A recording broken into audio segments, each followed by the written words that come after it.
Les amis, voici toutes les dernières informations importantes concernant le monde du football. Vous savez quoi faire? Like, partage, abonnement pour ceux qui ne le sont pas encore. Let's go! Eh ben, on va commencer avec la Coupe du Monde des clubs, les gars. Le Paris Saint-Germain continue à écrire l'histoire. Voilà, premier match de Coupe du Monde des clubs. Premier gros score du Paris Saint-Germain. 4-0 facile face à l'Atlético. Même si derrière, les gars, non, les Bavarois, il faut pas les laisser contre des petites équipes comme ça. Faut pas les laisser, les gars. Cette équipe américaine, Auckland City, je crois, a pris 10-0. Ils vont pas bien jouer leur deuxième match parce qu'ils ont été traumatisés, les gars. Triplé de Musiala, doublé de Thomas Müller, doublé d'Olise, but de Coman et un but de Sacha. Les gars, ils ont été massacrés. Et derrière aussi, des joueurs comme Vinicius montrent qu'ils veulent remporter cette Coupe du Monde des clubs. Il y a Vinicius qui a dit « On veut gagner cette Coupe du Monde des clubs parce que les gens n'oublient jamais la première. » Ouais, celui qui va gagner la première va rentrer dans l'histoire. En tout cas, les gars, moi, je vous le cache pas. J'aimerais tellement voir le Paris Saint-Germain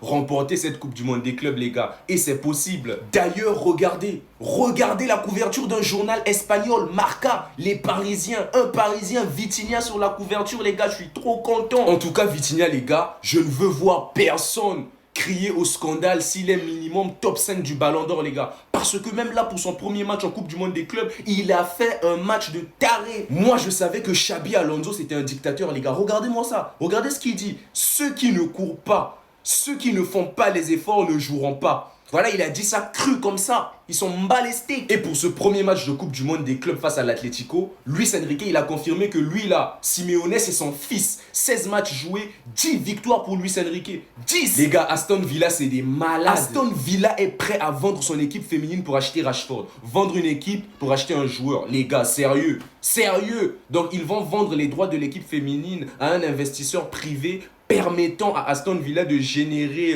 des liquidités nécessaires pour acheter Rashford. Et selon Fabrizio Romano, Brahim Diaz est sur le point de prolonger son contrat avec le Real Madrid. Et Fabrizio Romano l'a confirmé, les gars. Florian Wirtz avec Liverpool, c'est fait. Il va passer sa visite médicale ce vendredi. Et le FC Barcelone d'Hansi Flick va reprendre l'entraînement le 13 juillet 2025.